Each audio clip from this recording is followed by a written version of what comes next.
a man tell me that one day and said, I'm writing a newspaper. So well, now that Haile Selassie has passed away, it's time the Rasta stop them foolishness now. Because he's dead. So I couldn't help it but answer him back. And I said, look here, brethren, at 2,000 years when I said Jesus dead, and I'm still when I look for him come back.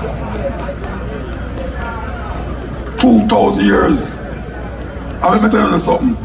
No man when named Jesus now come back from save black people.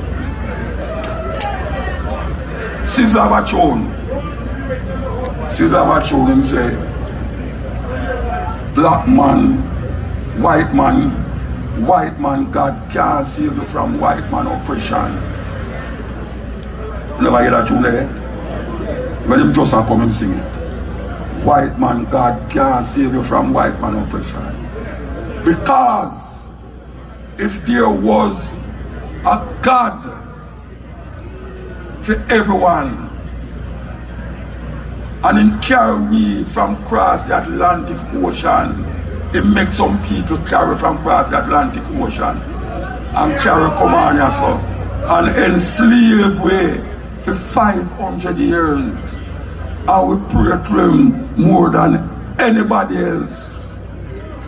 Black people go to church in a Jamaica, I don't know what up and so, but maybe through the population bigger with white people, but black people pray to Jesus and God more than anybody else.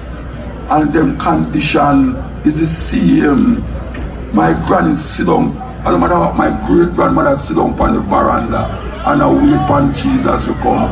And she dead. And my granny come and sit down on the veranda and she dead.